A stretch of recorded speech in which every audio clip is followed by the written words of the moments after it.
Welcome to Kaiser Watch with John Kaiser. I'm your host, Jim Goddard. John, what's coming up on the show today?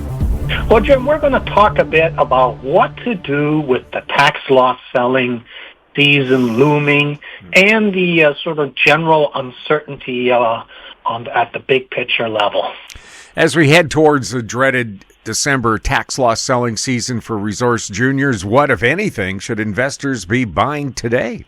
The KRO Favorites Index peaked at up 213% in October, but it's now only up 143%. And when you look at the chart, you can see the declining value traded and a general downtrend in the index. So we're heading into that dreaded part of the season.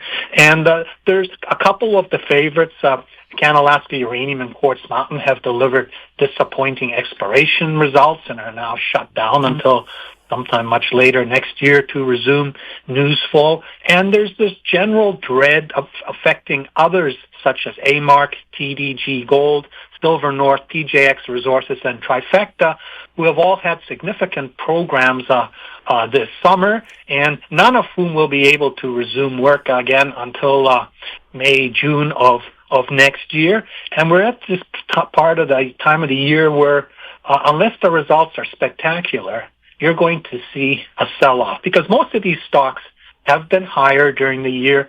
So some shareholders are sitting on losses that they will try to crystallize to offset gains that they made elsewhere this year. And of course, nobody likes the opportunity cost of sitting in a junior that's going to be reporting nothing new for the next 6 months. So these ones, I'm watching them closely to see what they do come up with over the next 4 to 6 weeks, and then I'll be watching to see what happens. Some of these may be excellent buys in late December when the tax loss selling hits its peak. Now, the decision when to buy a resource junior requires you to think at two levels. The obvious one is the fundamentals that the company does control, which the most important are its exploration plans and the news flow timeline. So if no meaningful news flow is expected in the next 3 months for an exploration junior, there is no rush to buy today. But again, get ready to buy in December because I think we're only like 4 months into an awakening bull market, which I think will be the mother of all resource junior bull markets after a more than a decade-long bear market that began in late 2011. I think we will have a powerful January effect like we have not seen in a very long time when 2026 arrives. So it's time to roll up your sleeves, pick the ones you wish you'd bought earlier the year and ridden up, and watch for them to sell off towards the year end and get ready for a fresh round of anticipation in 2026. The other level is what I call the big picture, which has an impact on the junior's destiny, but over which the junior has no control. The best example is the price of gold. At $4,000 today, it is absolutely fantastic for juniors that have a gold focus. But nobody knows what gold will be in 6 months from now. Will it have spiked toward $10,000 or crashed back below $2,000? If it spikes higher, what will be the long-term level it settles back to?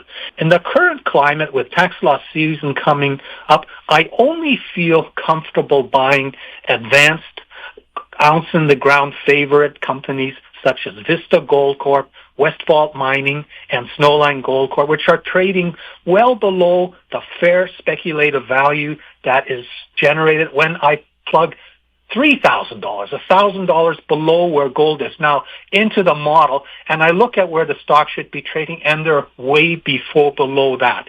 So unless we see a monster crash in the price of gold, even if we see gold dip back towards $3,000, these stocks are still undervalued and have the potential to increase 2 to 3 times just to adapt to acceptance that $3,000 is going to be the new long-term realities. Now, another big picture topic is the state of the general equity market. Normally that's irrelevant because investors who buy a junior with good news, it'll go up. They'll buy it in the event of good news, regardless of what's happening in the big picture. But when you're waiting for good news, you're vulnerable to what happens in the big general market. And it's been, to a large degree, propped up by very high expectations with regard to what artificial intelligence will do for us. So will it bring in a new age of prosperity? And I'm looking at all this, and I'm seeing signs of a number of past bad periods that I've experienced.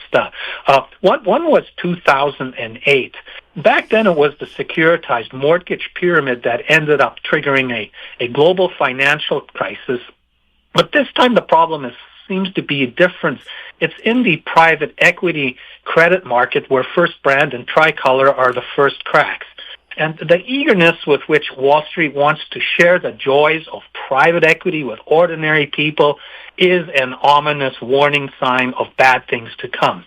I also see a similarity with the Roaring Twenties, which ended up with the Great Crash of 1929. Trump's recent Great Gatsby party symbolizes a widening gap between what the economic elites are enjoying in their palaces and what the rest of the people are experiencing in the streets. The celebration of cryptocurrency as the key to the universal wealth, especially if stuffed into pension plans, it resembles the narrative of the 1920s that everybody can become rich if only they buy stocks. During the past few days, Bitcoin has managed to drop below $100,000. And if that turns into a lid rather than a floor that it recovers back above, I'm not sure how brave the hodlers will remain. So that's also something which will have negative, if Bitcoin melts down, that will ripple through all the equity markets, including ours. I also see a similarity with early 2000 when the dot-com bubble was peaking. The internet did live up to its promise, but valuations at the time were pricing every dot-com company as the winner destined to take all. And when it collapsed, it added another 3 years to the resource junior bear market that began in 1997 when Bre-X collapsed as the biggest gold fraud ever. I don't doubt that AI will bring new prosperity, but the question I'm not sure about is for whom? Will it be a tiny percentage of the population at the expense of the rest? There's also a growing suspicion that the AI boom might not bring prosperity for anybody. And the Magnificent Seven, who are basically propping up the general equity markets, they're vulnerable to a dot-com style crash. They're not going to disappear. They're just going to get a valuation haircut. And again, if that happens, it's not going to be particularly great for the resource juniors, because anytime that happens, I mean, this is a high-risk sector. So if you have a portfolio of high-risk resource juniors, if there's a sudden equity meltdown, the bids generally disappear. Think bids show up really much, much lower, 50 to 90% below what where your stock, where it was comfortably trading at. And because people will have these margin accounts that are underwater, they'll just get liquidated, and you'll see these stocks pounded out, and all of a sudden your portfolio is like on paper marked down to, it was worth $100,000 yesterday, now it's worth $20,000 on paper. But I think this time the situation is very different than what we experienced in 2008. And back then, this time around, we're coming out of a bear market that's been around since 2011. But in 2008, the China super cycle, its impact on metal prices had a profound impact on resource juniors and eventually the majors, mobilizing new metal supply to feed the incredibly expanded economy that resulted from China becoming a major player. So by 2008, everything was priced quite well. Stocks had done really well. My problem was when I would do my rational speculation model, it was a question of where is there good, not where there's good speculative value, but which one of these stocks has the least poor speculative value? In other words, which one is less overvalued than the rest? And I don't really fondly remember that period, because you knew you were going to look like a moron if everything came down and suddenly reverted to the mean. Today we have the opposite situation, where I'm seeing good speculative value all over the place. And also, in the juniors did have a decent rebound in 2009 to 2011, including in the real metal, the so-called critical metal world, because China continued to grow and the supply mobilization was not finished. But what mining companies do, they ended up reversing the supply-demand imbalance. Metal prices came back, and all of a sudden, projects that people thought were in the money were no longer in the money. And then gold, of course, its rally towards $2,000 failed dramatically in 2013 when it became apparent that the fiat currency debasement narrative driving it was not the real narrative driving it. So today we have a different narrative driving gold, and I was pleased to read today in the Financial Times an article by Leslie Hook, which for the first time questions or raises the question of what is driving this sustained gold rally that began in February 2024. And everybody's been saying, yes, it's the central banks buying, but when you look at what the central banks are reporting, it doesn't make sense. It does not explain how gold has gone up so much and not had any follow-through. And of course, something I've been saying is, why did the gold producers have such a lagged response to this gold uptrend that began in early 2024? And why is the GLD ETF, its gold holdings trend, no longer correlated with the gold price trend? I mean, it unyoked 2 years ago and has been almost flatlining, like the traditional audience that likes gold doesn't really like gold. And this Financial Times article was good in that it raised the suspicion that many of these non-American central banks are secretly buying and hoarding gold, and they're doing it for two reasons. One, they don't want this to be obvious and have everybody suddenly chasing gold higher and make it more expensive for them. And the other is, it's basically a hedge against America, what I call the bridge away from America, which has now become an unreliable transactional partner for everybody on the global stage. So no country wants to show that its gold holdings have gone up dramatically and risk the wrath of Trump, even though with his export tariff policies, it seems like how much more wrathful can he become with any company. But the fact that now the mainstream media is starting to talk about where is this strength coming? This, I think, is going to be important, because if it's not coming from the traditional gold bug enthusiasts, it may be far more resilient. And in fact, I've presented at the Metals Investor Forum, and I've even done a Substack comment where I say that China has been the biggest gold producer since 2000, and what does it do with its domestic gold production? Does it sell it to its own people? Does it sell it to gold hoarders around the world?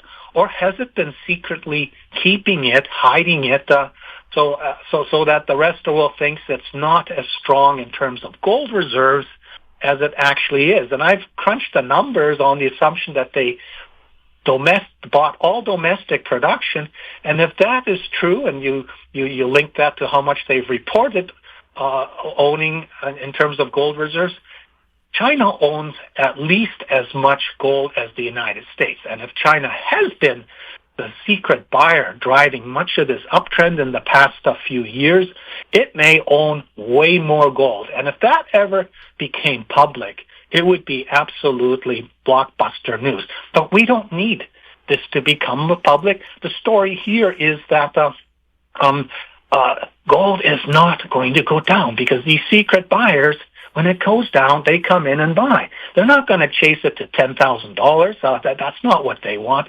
They're there. They're like a big put And that's why I'm so enthusiastic that we are facing the mother of all resource junior bull markets. And the other thing is, this time around, we have this critical metals problem, and many people, including myself, for more than a decade have been sounding the alarm about a growing divide between global West and global East, and the fact that so much metal supply is controlled by the East. And of course, the global West, so full of itself, was very happy to get the cheap metal and let its NIMBY lobbies discourage exploration and development at home. And now with the fact that what I didn't see coming was that United States would decide to divorce itself from the global West and become this America for itself entity against everybody else, which makes everything far more complicated. So there's this, in parallel to this gold hoarding going on by non-American central banks, there's also this final scramble. And we saw this crazy, one of my bottom fish, Northcliffe Resources, which has the Sisson project in New Brunswick, it's tungsten molybdenum. I had it on the bottom fish at 5 cents earlier this year. It had, climbed to 15, 20 cents. And this past week, as a result of a government funding decision, it jumped up to as high as 60 cents.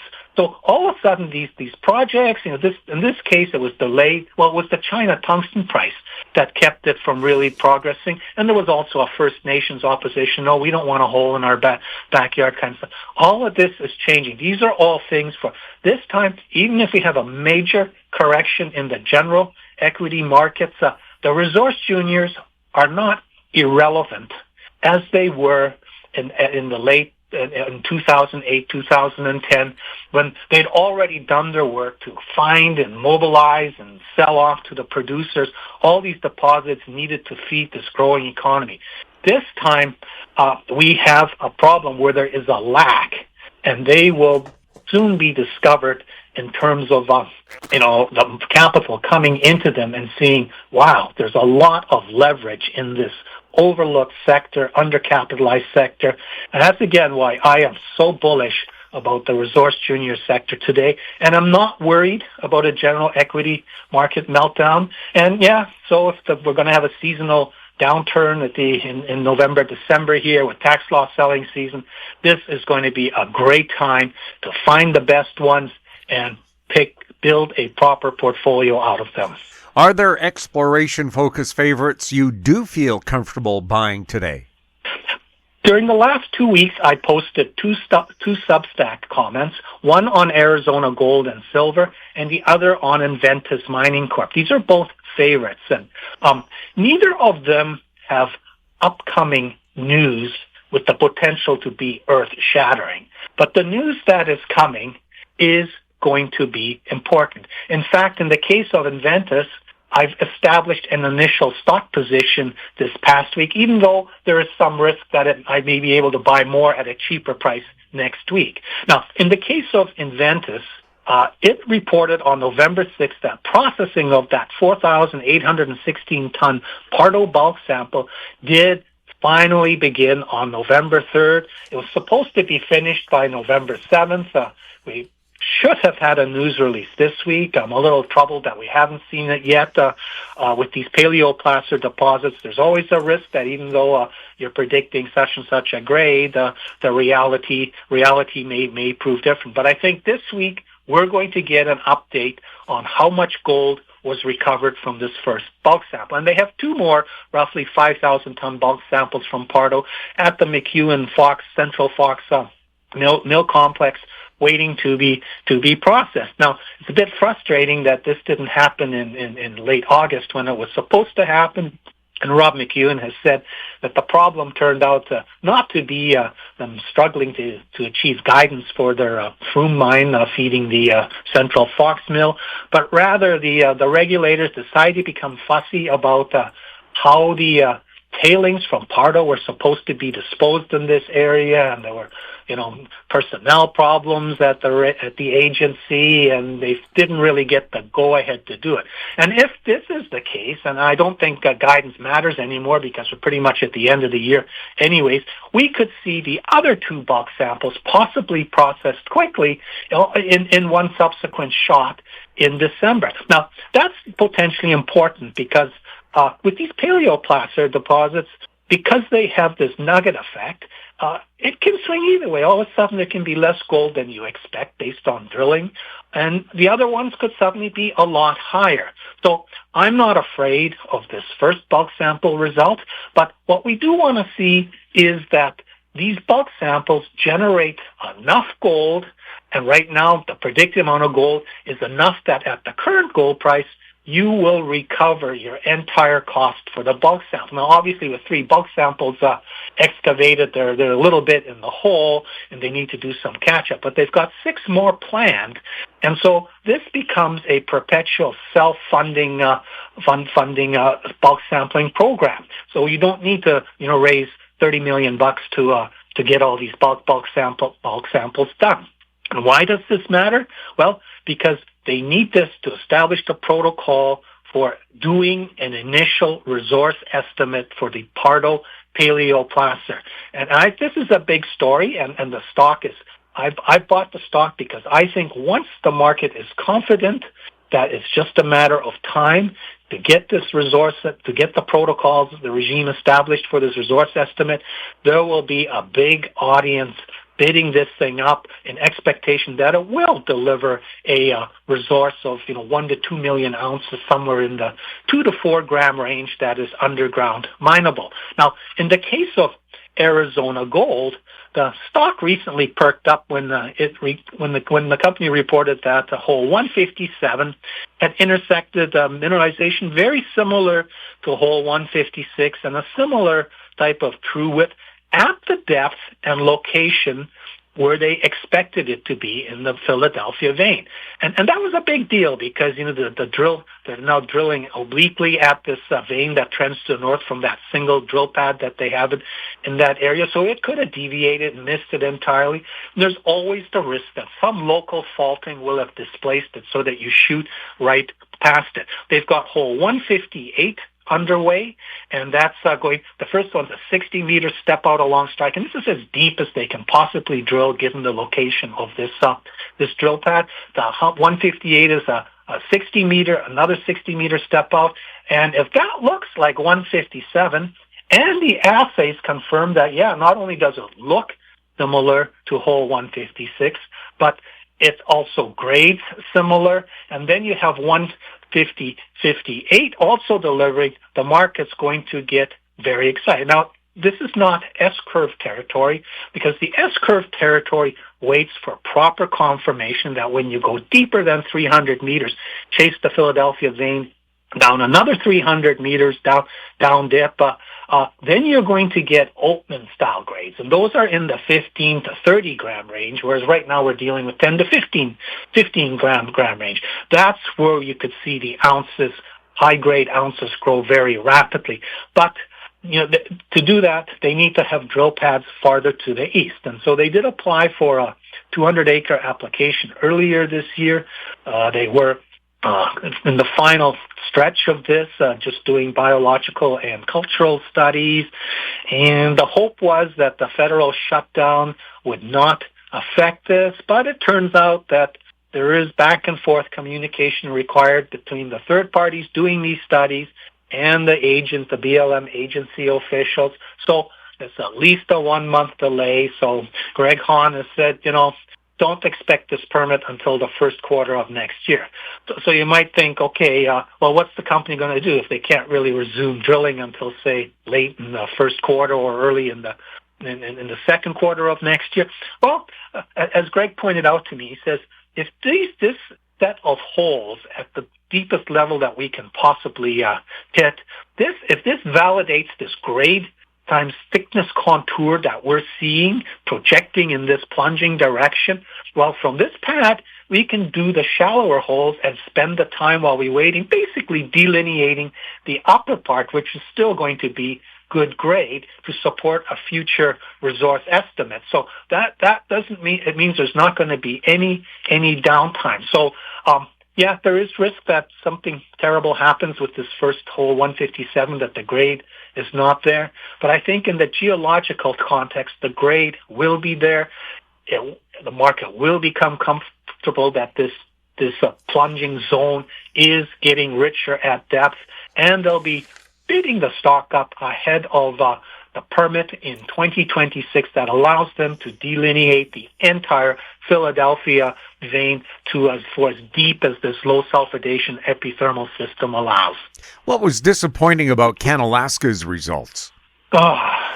Well, this is the time of year when if a junior delivers results that are below expectations and faces a 3 to 6 months news flow dead zone, the stock will drop as shareholders bail to deploy their capital elsewhere.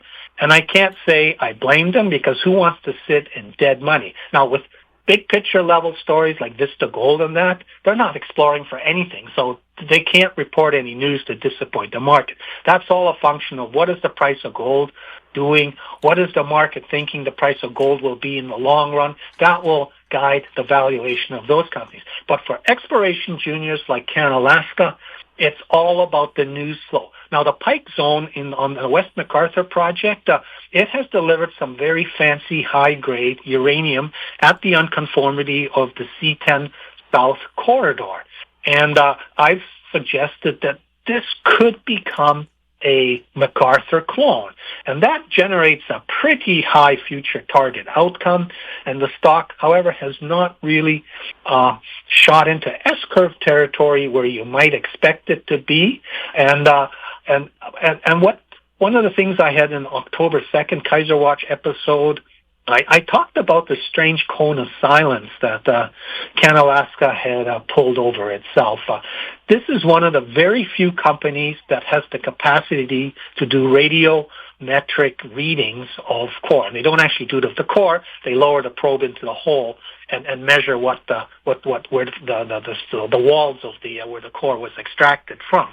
And these are generally reliable. If the grade is super high, they can't read that. So we did get some super high assays that were geochemical earlier this year, but that was from the winter program and simply showed that sometimes the EU 308 readings are lower than reality. So I was hoping to hear good news, because this program, they did what they call 22 drill tests of the corridor.